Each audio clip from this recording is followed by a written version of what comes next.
दोस्तों, भारत हमेशा से ही कश्मीर को अपना हिस्सा मानता आया है, लेकिन क्या आपको पता है कि आज के समय में कश्मीर के लगभग 55% भाग ही भारत के कंट्रोल में है।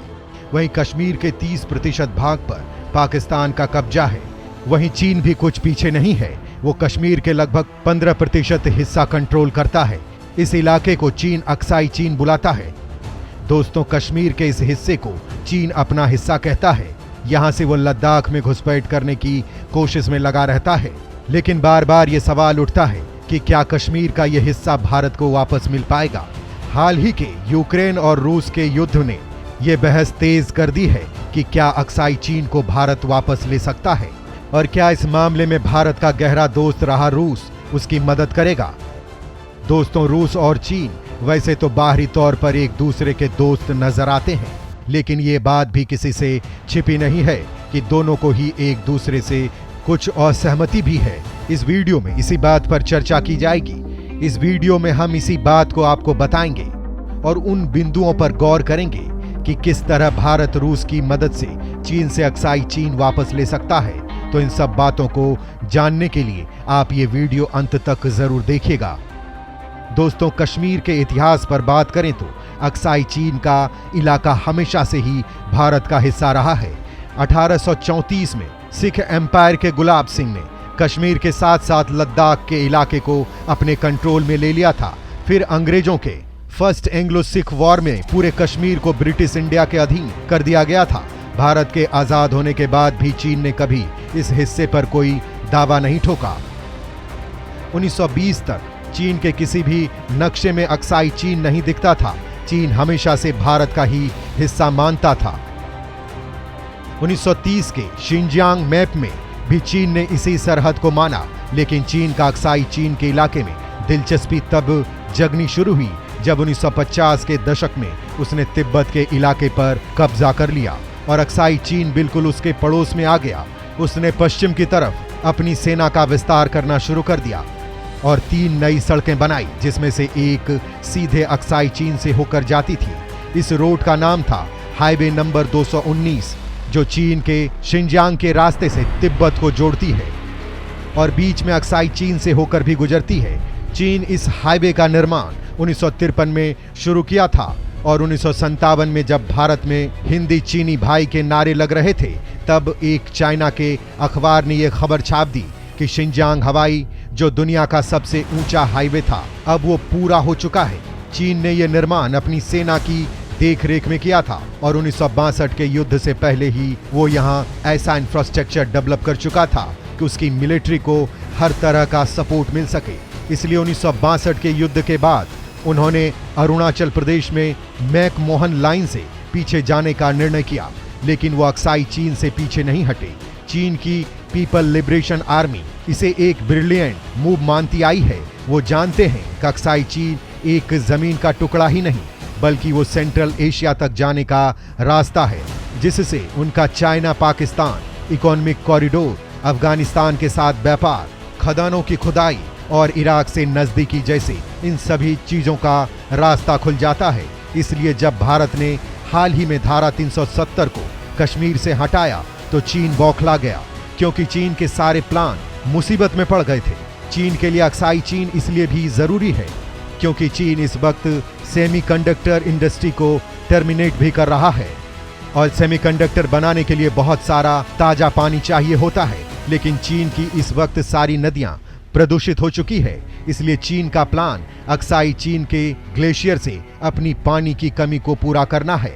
साथ ही वो यहाँ के रेत से सिली एक्सट्रैक्ट करके सेमीकंडक्टर में इस्तेमाल कर सकता है। इसी वजह से बीते कुछ सालों में चीन ने यहाँ पर 10,000 करोड़ के 4 बड़े इन्वेस्टमेंट किए हैं और अब वो अक्साई चीन के पास शिनजियांग में एक सेमीकंडक्टर लाइन प्रोडक्ट खोल रहे हैं।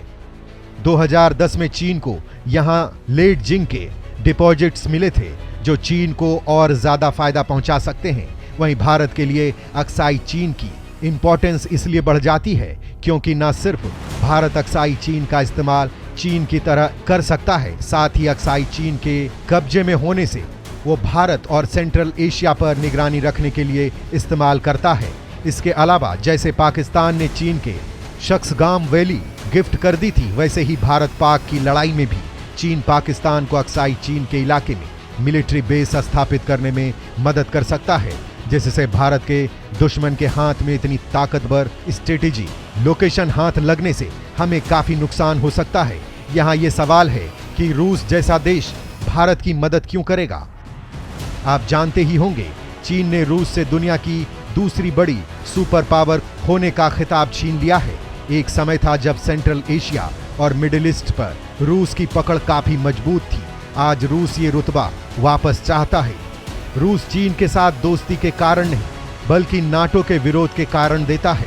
चीन बीते कुछ सालों में मिडिल ईस्ट में अपनी मिलिट्री प्रेजेंस काफी हद तक बढ़ाई है और डीजी बाउटी और ग्वादर पोर्ट का कंट्रोल उन्हें यहां 2 क्रिटिकल चेक पॉइंट देता है। इसके अलावा यहां बहुत सारे मिडिल ईस्ट देशों ने चीन के साथ कई सारे सुरक्षा समझौता किए हैं, जिसमें समुद्र की सुरक्षा भी है। एक खबर तो ये भी सामने आ रही है कि जल्द ही चीन सूडान में भी अपना नेवल बेस सेटअप करने वाला है। पहले अफ्रीका, फिर मिडिल ईस्ट और सेंट्रल एशिया, अब लैटिन अमेरिका में भी चीन घुस जाएगा और शायद एक वक्त ऐसा भी आए जब वो रूस और अमेरिका से भी आगे निकल जाएगा। रूस इस बात को अच्छी तरह से समझता है।